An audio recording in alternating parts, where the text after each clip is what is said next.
What is a policeman's job? Chasing robbers, catching serial killers like in all the cop shows? Sometimes a policeman's job has very little to do with car chases and handcuffs, and a lot to do with spaghetti bolognese. That is what police officers Paul Duchesne and Jeremy Sikten discovered when they were called for a wellness check on a Saturday night. A woman had called and told dispatch that she had seen an ambulance take away her neighbor halfway through the afternoon, but all the lights in the house were still on. The woman was sure the neighbor's family was away and that the children were with their grandmother for the weekend, and she was very worried that someone might have broken in. Officer Paul knocked on the door and said, "Police, please open the door." There was a long silence, then a voice said, "Are you really the police?" "Yes," Officer Paul said. "We were called by a neighbor to check that everything was all right. Please open the door." The voice, which sounded younger by the minute, said, "How do I know you're really the police? Mom said don't open the door to strangers." Officer Jeremy, who is the father of 4 kids, said, "We have badges. I'm Jeremy and my partner is Paul. Can you please call the adult who's looking after you?" There was an even longer silence, then the voice said, "We don't have an adult. The ambulance took Mommy away." "We?" Paul said to Jeremy. "There's more than one kid?" "Please open the door," Jeremy said. "Look, I'm holding up my badge to the peephole." "I'm too short," the voice on the other side said. "I can't reach the peephole without a bench. Hold on." There was sounds of little feet running, then a strange scraping sound. "I'm looking," the voice said, so Jeremy held up his badge again. "Okay, I'm opening the door." Another scraping sound told the officers the kid had dragged the bench out of the way, then the door opened cautiously. A 6-year-old was standing there in jeans and a dirty t-shirt. "Hi," Paul said gently and hunkered down to be on the kid's level. "I'm Paul, what's your name?" "Anna," she said. "Who's that?" The kid pointed a sticky finger at Jeremy. "That's my partner, he's a police officer too. His name's Jeremy. So tell me, Anna, how come you're not alone?" "I'm not alone," Anna said scornfully. "Brady and Jolene are with me." "How old are Brady and Jolena?" asked Jeremy gently.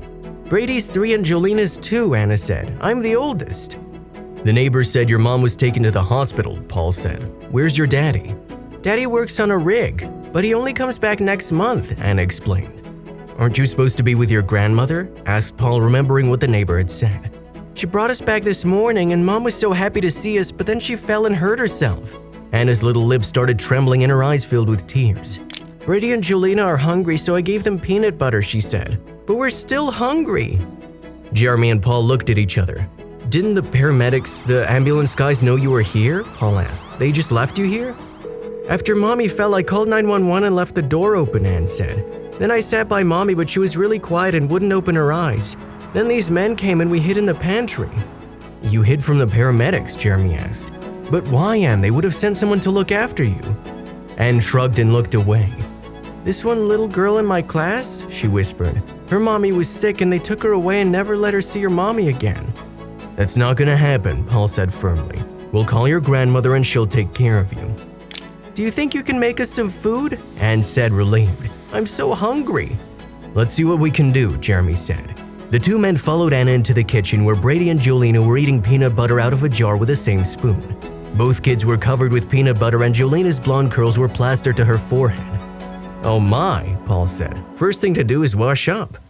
"Anna," Jeremy asked, "how about the 4 of us go to the washroom and you all wash your hands and faces?" "Jolena needs a clean diaper," Anna said, and Paul turned pale. "I don't know how to do that," he cried. "I can do it," Anna said proudly, "but I can't get the sticky bit to stick so the diaper stays on."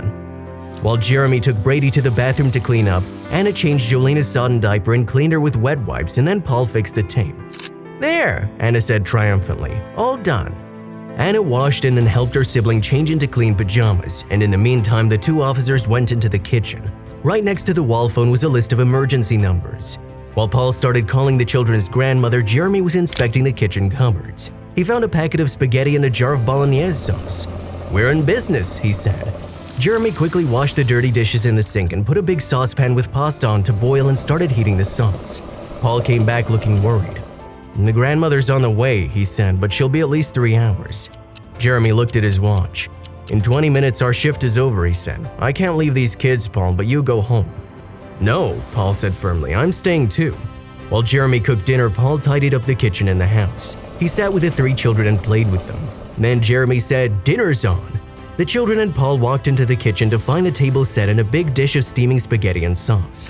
Jeremy served the kids, tied napkins around their necks, and invited them to dig in. And dig in they did. It was obvious to the two policemen that the kids were starving. After dinner, Paul went out and brought a tub of vanilla ice cream to the children's delight. By the time their grandmother arrived, the three children were sprawled on the couch fast asleep. "Thank you, officers," the grandmother said. "You've been so kind." Jeremy and Paul replied graciously and left. The grandmother saw the children fast asleep and smiled. She went into the kitchen and was astounded to see everything neat as a pin.